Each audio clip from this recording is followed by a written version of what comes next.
ನಂದಿನಿ ಉತ್ಪನ್ನಗಳ ಬೆಲೆ ಇಳಿಕೆ ಮಾಡ್ತಿರೋಂಥದ್ದು ಇದ್ರ ಬಗ್ಗೆ ನಿಮ್ಮ ಅಭಿಪ್ರಾಯ ಏನು ಸರ್? ಒಳ್ಳೇದು ಅಷ್ಟೇ. ಯಾವಾಗ GST ಅದ್ರ ಮೇಲೆ ಹಾಕ್ಬಾರ್ದಾಗಿತ್ತು, ಹಾಕಿದ್ದಾರೆ, ತೆಗ್ದಿದ್ದಾರೆ. ಈಗ ಇಟ್ ಇಸ್ ಓಕೆ, ಒಳ್ಳೇದು. ಮಿಲ್ಕ್ ಪ್ರಾಡಕ್ಟ್ ಮೇಲೆಲ್ಲ ಮುಂಚೆ GST ಇತ್ತು, ಇವಾಗ GST ತೆಗ್ದಿದ್ದಾರೆ. ಸೊ ನ್ಯಾಚುರಲ್ ಆಗಿ ನಂದಿನಿ ಪ್ರಾಡಕ್ಟ್ ಬೆಲೆಗಳು ಕಮ್ಮಿ ಆಗಿದೆ.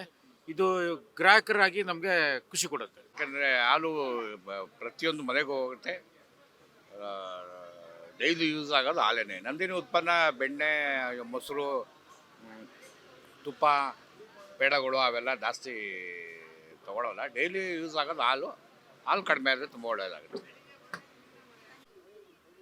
ಇವಾಗ GST ಕಮ್ಮಿ ಆಗಿರೋದು ಸ್ವಾಗತಾರ್ಹ. ಅದರದ್ದು ಬೆನಿಫಿಟ್ ಯಾರಿಗೆ ಹೋಗಬೇಕು? ಜನಕ್ಕೆ ಹೋಗಬೇಕು. 140 ಕೋಟಿ ಜನಕ್ಕೆ ಹೋಗಬೇಕು. ಅಲ್ಲಿ 3 ಕೋಟಿ ಟ್ಯಾಕ್ಸ್ ಪೇಯರ್ಸ್ ಬಿಟ್ಬಿಡೋಣ. ಇನ್ನು ಮಿಕ್ಕಿದ 137 ಕೋಟಿ ಜನಕ್ಕೆ ಈ 9 ವರ್ಷದಿಂದ GST ತೊಗೊಂಡಿದ್ದಾರಲ್ಲ, ಅದನ್ನೆಲ್ಲ ಏನು ಮಾಡ್ತಾರೆ?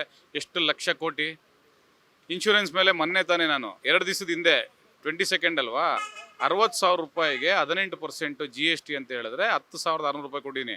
ಅದು ನನಗೆ ಬೆನಿಫಿಟ್ ಕೊಡಲ್ಲ.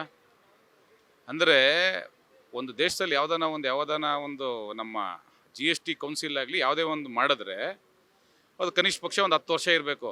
ಬಹುಶಃ ನನಗೆ ಗೊತ್ತಿರೋ ಹಂಗೆ 6-7 ವರ್ಷ GSTಲಿ ಒಂದು 280 ಸತಿ ಅಮೆಂಡ್ಮೆಂಟ್ ಆಗಿದೆ. ಆದರೂ ಈಗ ಆಗಿರೋದು ಒಂದು ಸಂತೋಷ.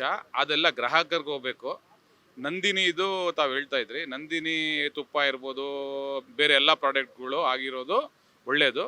ಹಾಲ್ ಮೇಲೆ ಏನಕ್ಕಾಗಿಲ್ಲ ಅಂತ ಹೇಳಿದ್ರೆ, ಹಾಲಿಂದೆಲ್ಲ ಮೋಸ್ಟ್ಲಿ ನಮ್ಮ ರೈತರಿಗೆ ಈ ಬೆನಿಫಿಟ್ ಟ್ರಾನ್ಸ್ಫರ್ ಆಗೋದ್ರಿಂದ ಹಾಲಿನ ಮೇಲೆ, ಮೊಸರಿನ ಮೇಲೆ GST ಮಾಡಿಲ್ಲ. ಅದರೆಲ್ಲ ಡೈರೆಕ್ಟ್ ಟ್ರಾನ್ಸ್ಫರ್ ಟು ರೈತರಿರೋದ್ರಿಂದ ಈ GST ಅದು 19 ವರ್ಷದಿಂದ ಎಷ್ಟು ಲಕ್ಷ ಕೋಟಿಗಳು ಹೋಗಿದೆ.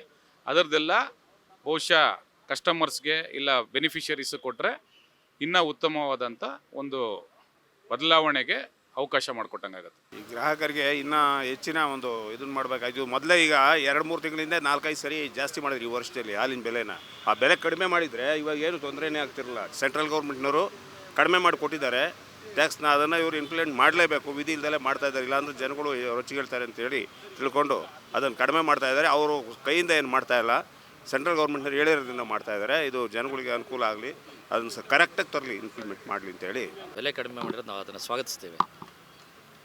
ಇನ್ನು ಎಲ್ಲೆಲ್ಲಿ ಕಡಿಮೆ ಮಾಡೋಕ್ಕಾಗತ್ತೆ ಅದೆಲ್ಲ ಮಾಡೋಕ್ಕೆ ಕೆಲಸ ಮಾಡಿದ್ದಾರೆ. ಚೆನ್ನಾಗಿ ಇನ್ನೂ ಕಡಿಮೆ ಮಾಡಲಿ, ಜನಕ್ಕೆ ಅನುಕೂಲ ಆಗಲಿ. ರೈತರು ಭಾಳ ಜನ ಹಾಲೇ ಕುಡಿಯಲ್ಲ, ಬರೀ ನಮಗೆ ಕೊಡ್ತಾರೆ ಪಾಪ. ಅವರು ಅಲ್ಲಿ ಹಾಲು ಕುಡಿಲಿ, ಚೆನ್ನಾಗಾಗಲಿ.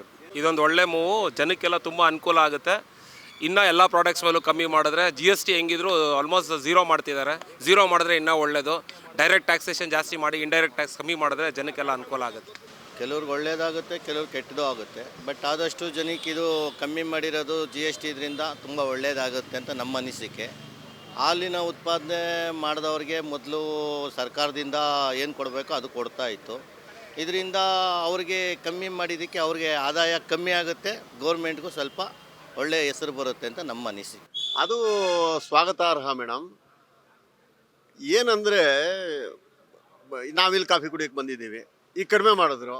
ಈಗ 18 ರೂಪಾಯಿ ಕಾಫಿ 2 ರೂಪಾಯಿ ಮಾಡ್ತಾರೆ, 16 ರೂಪಾಯಿ ಮಾಡಲ್ಲ. ಹೋಟ್ಲವ್ರಿಗೆ ಲಾಭ.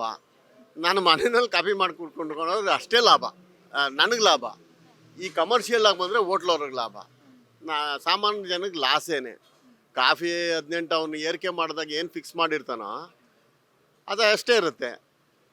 ಮನೆಗಳಿಗೆ ಹೋಗ್ತಂಥದ್ದು ಗೃಹಿಣಿಯರಿಗೆ ತುಂಬ ಲಾಭ ಆಗಿದೆ. ಇದ್ರ ಬಗ್ಗೆ ಸಿದ್ದರಾಮಯ್ಯ ಮತ್ತು ಅಂಡ್ ಗ್ಯಾಂಗ್ಗೆ ಹೇಳ್ತೀವಿ. ನಾವು ಯಾವ ಪಕ್ಷದವರು ಅಲ್ಲ, ಕಾಂಗ್ರೆಸ್ಸು ಅಲ್ಲ, ಜನತಾದಳ ಅಲ್ಲ, JDS ಅಲ್ಲ. ರಾಜಕೀಯದ ಬಗ್ಗೆ ಇಷ್ಟನೂ ಇಲ್ಲ. ಇಷ್ಟ ಇದ್ದರೆ ಓಟ್ ಹಾಕ್ತೀವಿ, ಇಲ್ಲ ಅಂದರೆ ಇಲ್ಲ. ಒಟ್ಟಿನಲ್ಲಿ ಕಡಿಮೆ ಮಾಡಿದ್ದು ಸ್ವಾಗತಾರ್ಹ. ಅದೇ ರೀತಿ ಹೋಟ್ಲು ಮಾಲೀಕರು ಈಗಿರೋ ಕಾಪಿನ ಕಡಿಮೆ ಮಾಡಿದ್ರೆ ನಮಗೂ ಅನುಕೂಲ ಆಗ್ತದೆ ಅಷ್ಟೇ.